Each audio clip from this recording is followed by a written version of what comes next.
और दूसरी बात मैं कहना नहीं चाहता हूं पर अब कह देता हूं,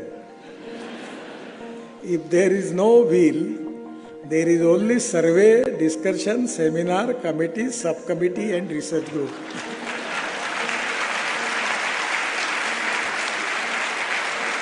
मैं ये आपके लिए नहीं कह रहा हूं। अगर गलती से टोपी फिट बैठी होगी तो योगायोग समझिए।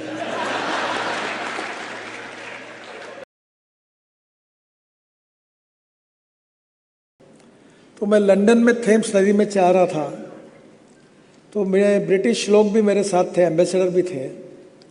तो उसमें से मुझे अपने इंडियन व्यक्ति ने कहा कि ये देखो, ये जो यूनिलीवर है, ये वर्ल्ड का यूनिलीवर कंपनी का ऑफिस है। वो थेम नदी में लेफ्ट हैंड पर एक बहुत बड़ी बिल्डिंग थी।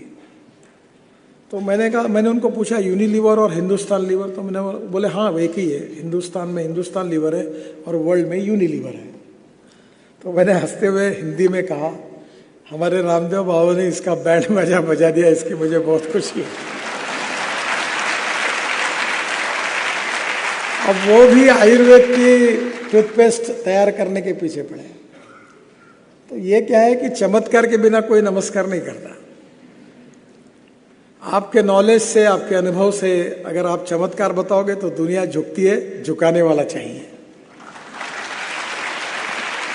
तो स्वाभाविक रूप से आयुर्वेद और आयुर्वेद के साथ आयुर्वेद विज्ञान को विकसित करके उसको लोकप्रिय बनाना और उसका रिकग्निशन और रिस्पेक्ट बढ़ाना, ये आप जैसे स्टेक होल्डर्स के हाथ में है। और जब आपके पास आएंगे और आप ही एलोपैथी के इंजेक्शन और गोलियां देंगे, जब आपका ही आपके पैथी पर विश्वास नहीं होगा तो लोगों का विश्वास क्यों बैठेगा। और इसलिए स्वाभाविक रूप से आयुर्वेद के प्रति समर्पित होकर आयुर्वेद व्यासपीठ ने काफ़ी अच्छा काम 25 साल में किया है। और आज रजत जयंती समापन समारोह है और इंटरनेशनल कन्वेंशन भी है। और ये जो प्राचीन चिकित्सा शास्त्र है उसको दुनिया में मान्यता भी मिल रही है। पर ये मान्यता के साथ एक बात आप लोगों ने ध्यान में ही रखी होंगी कि विश्वसनीयता और क्रेडिबिलिटी को मेंटेन करिए। मैं कैपिटल मार्केट में पैसे खड़े करने के काम करने का मौका मुझे मिला। मैं जब मुंबई में मंत्री था तो मुंबई में वर्ली बांद्रा सीलिंग प्रोजेक्ट और 55 फ्लाईओवर और मुंबई पुणे एक्सप्रेस हाईवे के लिए मैं पैसे लाने के लिए स्टॉक एक्सचेंज गया था। तब मुझे सबने कहा आपको पैसा कौन देगा। तब बड़े मुश्किल से हमने बहुत जगह जाके प्रेजेंटेशन किया था और उस समय 96 में हमको 500 करोड़ के अगेंस्ट 1200 करोड़ मिले थे। फिर मैं कोचिन शिपयार्ड में गया, उसके लिए फिर हमको 3000 करोड़ चाहिए थे, 4.5 करोड़ मिले। और अभी 15 दिन पहले हम हाइब्रिड एन्युटी, बीओटी, पीपीपी अनेक प्रकार के प्रोजेक्ट पे काम करते रोड में। तो मेरी इच्छा थी कि अब बड़े लोगों से पैसे नहीं लेना। मैं आपको भी अनुरोध करता हूँ कि हमारे बॉन्ड इशू में जो नॉन कन्वर्टेबल डिबेंचर्स हैं उसमें इन्वेस्ट करिए। हम 8.02% रिटर्न ईयरली देते हैं और मंथली इंटरेस्ट देंगे। जो रिटायर्ड हुए पेंशनर्स हैं, पत्रकार, डॉक्टर, वकील, कंपाउंडर, पेंशनर्स, तो मैंने कहा अब वो अमेरिकन और कैनेडियन और ऑस्ट्रेलियन और वो सब फंड नहीं चाहिए। अब गरीब लोगों के पैसे से रोड बनाना है और वो रिटर्न उनको देना है। और आपको ताज्जुब होगा कि मेरा कोई ऑफिसर नहीं मानता था इसमें पैसा मिलेगा, कोई देगा, पर मेरे सामने बोल नहीं बैठे और मैंने कहा नहीं यही करना है। मैं भी ऑस्ट्रेलिया में गया था, एक मैक्वेरी करके कंपनी थी, वर्ल्ड की सबसे बड़ी कंपनी है इन्वेस्टमेंट में। उन्होंने मुझे बुलाया था ऑफिस में, स्वागत किया और हमारे यहाँ उन्होंने 30-40 हज़ार करोड़ इन्वेस्ट भी किए हैं। तो बोले हम और पैसे इन्वेस्ट करने के लिए तैयार हैं। मैंने हंसते हुए कहा जरूर करिए, पर मन में तय किया कि अब तो हिंदुस्तानियों के ही पैसे लेना है। और आपको ताज्जुब होगा कि मैं जिस दिन 26 तारीख को हमने बॉन्ड इशू निकाला और मैं अपने परिवार के साथ गोवा में था, तो पहले दिन 7 घंटे में हमारा इशू ओवर सब्सक्राइब हुआ 7 टाइम्स मोर। तो उसको क्लोज करना पड़ता है। तो स्टॉक एक्सचेंज में जाके घंटा बजानी पड़ती हो।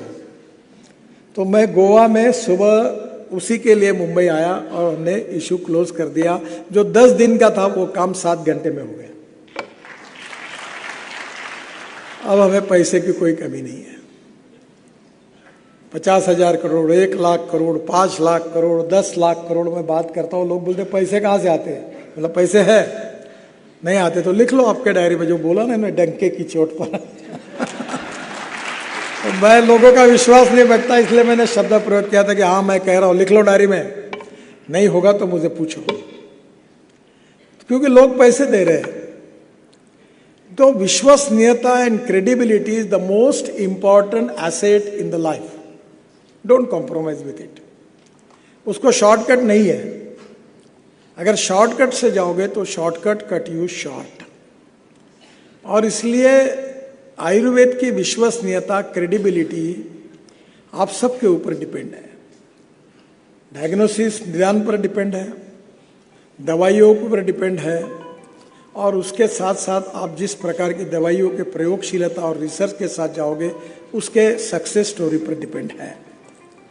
और जिस बात का जिक्र मैंने शुरुआत में किया था कि वर्ल्ड में काफ़ी चेंजेस हो रहे हैं, हम बिलीव नहीं कर सकते। अभी मैं बेंगलोर में गया था, बेंगलोर के मुख्यमंत्री के साथ बैठा था। बेंगलोर में ट्रैफिक जाम होता है, तो उन्होंने मुझे कहा कि मेरे समझ में नहीं आता कि बेंगलोर का ट्रैफिक कैसे सुधरे। तो मैंने उनको कहा मेरे पास एक आइडिया है।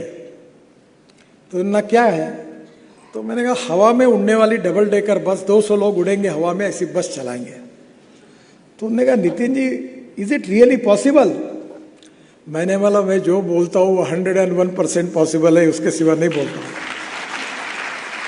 मैंने तुरंत उनको डॉफल मेयर करके ऑस्ट्रियन कंपनी का प्रेजेंटेशन, जो डबल डेकर बस हवा में चल रही थी, वो दिखाया। अब मैं 260 रोप वे, केबल कार और फेनिकुलर रेलवे बना रहा हूँ। Everything is possible. कोई ऐसी चीज नहीं जो इम्पॉसिबल है। इम्पॉसिबल का अर्थ ही होता है आई एम पॉसिबल। तो इसलिए इस विज्ञान को विश्व की मान्यता और प्रतिष्ठा देने का संकल्प आपने किया है, और इसका संबंध भारतीय संस्कृति, इतिहास और विरासत के साथ जुड़ा हुआ है। जो हमारा वैदिक विज्ञान है, जो इतिहास है, जो संस्कृति है, जो विश्व का आकर्षण का केंद्र बनी है, वो चाहे योग विज्ञान हो, चाहे आयुर्वेद हो, चिकित्सा पद्धति हो, जिसको विश्व में जिसका आकर्षण है उसको विश्व में पॉपुलर करना, ये हमारा एजेंडा है। और उसके लिए जो प्रोफेशनल डिसिप्लिन, ट्रांसपेरेंसी, नॉलेज के साथ कमिटमेंट और उसका इफेक्टिव मार्केटेबिलिटी। मैं बहुत बार लोगों को कहता हूं कि कोई भी चीज़ तभी सक्सेसफुल होती है जब proven technology, economic viability, availability of raw material and effective marketability. आप कैसे हो इसको दुनिया में महत्व नहीं है, आप कैसे दिखते हो इसको महत्व है। हमको अच्छा मटेरियल भी चाहिए और अच्छा दिखना ही चाहिए। दोनों का प्रेजेंटेशन प्रॉपर में चाहिए। बॉटल में दवा भी अच्छी चाहिए और पैकेजिंग भी अच्छा चाहिए। दवा अच्छी होगी और पैकेजिंग ठीक नहीं होगा तो काम नहीं होगा। पैकेजिंग बहुत अच्छा होगा और दवा अप टू द मार्क होगी तो ही दूध भी नहीं जम पाएगा। Both things are equally important in a professional approach with integrated knowledge और इफेक्टिव मार्केटिंग। इसके साथ विश्व में हमको पहुंचना है, और इसमें छोटी छोटी चीजें होती हैं। वहाँ के रेस्टोरेंट में काम करते समय उनका यूनिफॉर्म होता है, उसको ज़्यादा पैसा नहीं लगता। अगर हम आयुर्वेद में कभी हमारे यहाँ अलग अलग चिकित्सा पद्धति के द्वारा पंचकर्म का ट्रीटमेंट देते हैं, तो उसके अंदर में आज 5 स्टार होटल में इसकी शुरुआत हुई है। पर क्लीननेस चाहिए, पर हम बहुत सादगीपूर्ण है। इसका मतलब गंदगी को भी साथ में रखना आवश्यक नहीं है, क्योंकि अपना सादगीपूर्ण व्यवहार दिखाने के लिए अपना हॉस्पिटल गंदा रहे ऐसा नहीं चलेगा। Everywhere we need to have perfection with appropriate technology, appropriate knowledge. Knowledge as power. We need to convert knowledge into future जो है वेल्थ में, तो हमको हमारे परफेक्शन के साथ, प्रोफेशनलिज्म के साथ, कमिटमेंट के साथ हमको आगे जाना होगा। और मुझे लगता है कि अब वो काल समाप्त हुआ है कि रिकॉग्निशन और रिस्पेक्ट अब हो गया है।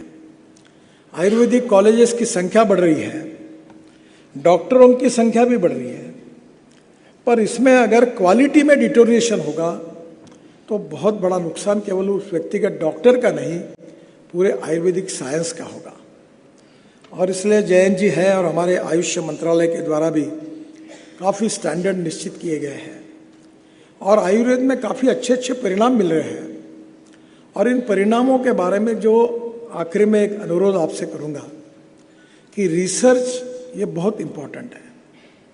रिसर्च को पब्लिश करना, रिसर्च को प्रकाशित करके उसकी ट्रायल्स लेना, फिर उसको स्टैंडर्डाइज करना, इसके पीछे जो हम योग विज्ञान और आयुर्वेद के लोग हैं वो जिस प्रकार से काम करते वो विश्व में उसको स्वीकारा नहीं जाता। विश्व में स्वीकारने के जो स्टैंडर्ड्स है उसके आधार पर रिसर्च को स्टैंडर्डाइज करना और उस टेक्नोलॉजी को और रिसर्च को स्वीकारने के लिए उसके लिए प्रयोगशीलता के आधार पर उसका डॉक्यूमेंटेशन करना, डिजिटलाइजेशन करना, ये बहुत आवश्यक है। क्योंकि चमत्कार के बिना कोई नमस्कार नहीं करेगा। हम में क्षमता है, हमारा नॉलेज परिपूर्ण है, हमारा विज्ञान प्रूवन है, हमारा डायग्नोसिस अच्छा है, हमारे दवाइयों का स्टैंडर्डाइजेशन अच्छा है, पर इन सब बातों को प्रोफेशनलिज्म के साथ न जोड़ने के कारण कभी कभी हम जिस प्रमाण में जितनी एक्सेप्टेबिलिटी चाहते हैं उससे कम हमको मिलती है। तो मुझे लगता है कि आयुर्वेद व्यासपीठ ने 25 साल में लगातार इसके लिए प्रयास किया और ये जो बड़े बड़े कन्वेंशन हैं इसमें से काफ़ी प्रेरणा मिलेगी और कोई कठिनाई नहीं है। ये हॉल बनाने का मुझे सौभाग्य मिला। जब मैं बना रहा था तो मुझे कह रहे थे इतनी कैपेसिटी की ज़रूरत नहीं है, कमिश्नर का कलेक्टर सब कह रहे थे, मैंने इतनी कैपेसिटी का चाहिए। फिर ये करने के बाद मैंने कहा ये 5,000 रुपये में देना है। तो कमिश्नर ने कहा सर ये तो 80,000 रुपये एसी और लाइट का एक कार्यक्रम का खर्चा आएगा, ये कैसे संभव होगा। तुरंत उसको लगा कि अब तो मैं समझ गया, अब तो ये हार गए, चुप बैठेंगे। मैं कहा चुप बैठने वाला हूँ। मैंने कहा सर इसका भी उपाय है। बोले क्या? मतलब 5,000 में ही देना है तो क्या करना है? मतलब इसके ऊपर में पूरा सोलर लगा दो। इसके ऊपर पूरा सोलर लगा है और आप जो एसी में बैठे और जो लाइट लगे हैं ये इलेक्ट्रिसिटी सोलर है और ऊपर में जो सोलर लगा है उसके कारण जो इलेक्ट्रिसिटी जा रही है उससे 80 कार्यक्रमों की बिजली हमको मिल जाती है। और इसलिए अब हमने 5 के बजाय मैंने कॉम्प्रोमाइज किया, 10,000 रुपये में हम प्रोग्राम के लिए हॉल देते हैं। तो कहीं ना कहीं if there is a will there is a way. और दूसरी बात मैं कहना नहीं चाहता हूं पर अब कह देता हूं, if there is no will there is only survey, discussion, seminar, committee, sub committee and research group.